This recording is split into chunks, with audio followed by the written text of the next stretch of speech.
قرآن پاک میں بھی اس کے بارے میں بہت سخت وعید ہے۔ حرام مال سے وقتی طور پہ تو ہم آسائشیں حاصل کر لیں گے، لیکن آخرت میں ہمارا جو انجام ہوگا اگر ہم اس کو ذہن میں رکھیں۔ اسی سلسلے میں ایک اور روایت ہے کہ آپ نے حاجی کے بارے میں بتایا تھا کہ جس کے بال پر کندہ ہے، اس کا لباس پھٹا ہوا ہے، بال بکھرے ہوئے ہیں اور رو رو کے دعائیں کر رہا ہے اللہ سے، لیکن آپ نے فرمایا اس کی دعا کس طرح قبول ہو سکتی ہے جب اس کا کھانا حرام، اس کا لباس حرام، اس کی ہر چیز حرام، حرام پیسے سے جو نیکی کی جاتی ہے وہ قبول نہیں ہوتی۔ نبی پاک صلی اللہ علیہ وسلم نے ارشاد فرمایا اللہ تعالیٰ بغیر وضو کے نماز قبول نہیں کرتا اور حرام مال سے صدقہ قبول نہیں کرتا۔ تو حرام مال سے ہمیں بچنا چاہیے۔ اگر زندگی میں دکھ آ جائیں، تکلیفیں آ جائیں، تنگی آ جائے، وہ بھی گزر جائے گی، اللہ تعالیٰ اس کا کوئی سبب پیدا کر دے گا، لیکن حرام کی طرف ہمیں بالکل نہیں جانا چاہیے۔ جو حدیث ہم نے سن لی ہے اگر اس کے بعد بھی ہم عمل نہ کریں تو یہ ہماری بدقسمتی ہے، کہ نبی پاک صلی اللہ علیہ وسلم نے فرمایا کہ جو میرے احکامات کا انکار کرے گا، جو میرے احکامات کا انکار کرے گا وہ جہنم میں جائے گا۔ جو سرکشی کرے گا، سرکشی کا کیا مطلب ہے کہ ہمیں نبی پاک کی حدیث پہنچ چکی ہے اور ہم اس کے بعد بھی اس پر عمل نہ کریں تو یہ سرکشی ہے۔ حدیث مبارکہ پوری ہے کہ آپ نے فرمایا کہ میری امت جنت میں جائے گی، لیکن وہ شخص نہیں جائے گا جس نے انکار کیا اور سرکشی کی۔ صحابہ نے پوچھا یا رسول اللہ صلی اللہ علیہ وسلم، انکار کرنے والا اور سرکشی کرنے والا کون ہے؟ آپ نے فرمایا جس نے میری اطاعت کی، میری فرما برداری کی وہ جنت میں جائے گا، جس نے انکار کیا، میرا حکم سننے کے بعد بھی اس پہ عمل نہیں کیا، وہ جہنم میں جائے گا۔ تو یہ جو حدیث مبارکہ ہم نے سنی ہے سود کے بارے میں اور حرام مال کے بارے میں، اس سے ہمیں بچنا چاہیے۔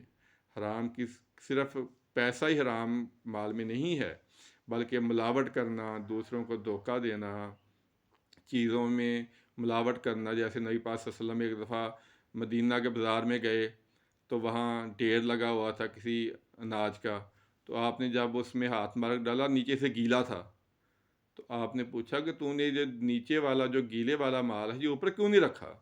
یہ بھی ایک حرام کی شکل ہے۔ حرام کی بہت ساری شکلیں ہیں، ملاوٹ ہے، بہت بہت ساری چیزیں ہیں جن کو ہم حرام سمجھتے ہی نہیں ہیں کہ چلو یار فلاں بندہ بھی تو کر رہا ہے نا، اگر میں کر لوں گا تو پھر کیا ہوگا؟ اور بھائی تو نے اپنی قبر کا حساب دینا ہے، اس نے اپنی قبر کا حساب دینا ہے۔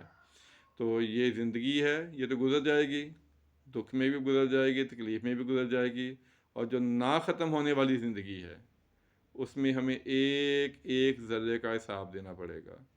جیسے اللہ تعالیٰ نے فرمایا ہے کہ میں انسان کو بھیجتا بھی خالی ہاتھ ہوں اور بلاتا بھی خالی ہاتھ ہوں۔ چند دن کی جو زندگی ہے اس میں ہمیں بہت احتیاط کرنی چاہیے، حرام سے بالکل بچنا چاہیے، اور حلال روزی تھوڑی بھی ہو تو اللہ اس میں برکت پیدا کر دے گا۔ حلال پہ توکل کرنا چاہیے، اپنے لیے، اپنے بچوں کے لیے حلال کمائی کرنی چاہیے، کیونکہ حرام کا ایک لقمہ کھانے سے 40 دن تک نماز قبول نہیں ہوتی۔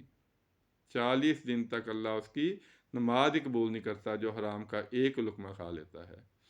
تو اس لیے ہمیں اس سے بچنا چاہیے، اور جیسے میری عادت ہے میں نماز کے بارے میں ضرور کرتا ہوں تاکید، تو نماز کے بارے میں یہ ہے کہ اپنے کام کے لیے اپنی نماز کو نہ چھوڑا کریں۔ ہم سارا دن محنت مشقت کرتے ہیں، جب نماز کا وقت آتا ہے تو ہمیں بہت تھکاوٹ ہو جاتی ہے، ہم بہت تھک جاتے ہیں، یار اب تو نماز پڑھی نہیں جاتی۔ یہ بات نہیں ہے، نماز ہم نے ہر حال میں ادا کرنی ہے۔ یہ اللہ تعالیٰ کے آگے سجدہ کرنا جو ہے یہ مسلمان ہونے کی نشانی ہے، اور سجدہ نہ کرنا شیطان کی سنت ہے۔ تو اللہ تعالیٰ ہمیں حرام اور حرام سے بچنے کی اور حلال کمانے کی توفیق عطا فرمائے، اور نماز 5 وقت باقاعدگی سے ادا کرنے کی توفیق عطا فرمائے، آمین۔ اللہ تعالیٰ سے دعا ہے جو کوئی سنا ہے اس پہ عمل کرنے کی اور آگے پہنچانے کی توفیق عطا فرمائے۔ دوستوں سے گزارش ہے کہ چینل کو سبسکرائب ضرور کریں اور آئیکن کا بٹن بھی دبا دیں۔ اللہ تعالیٰ ہم سب کا حامی و ناصر ہو۔ السلام علیکم ورحمۃ اللہ وبرکاتہ۔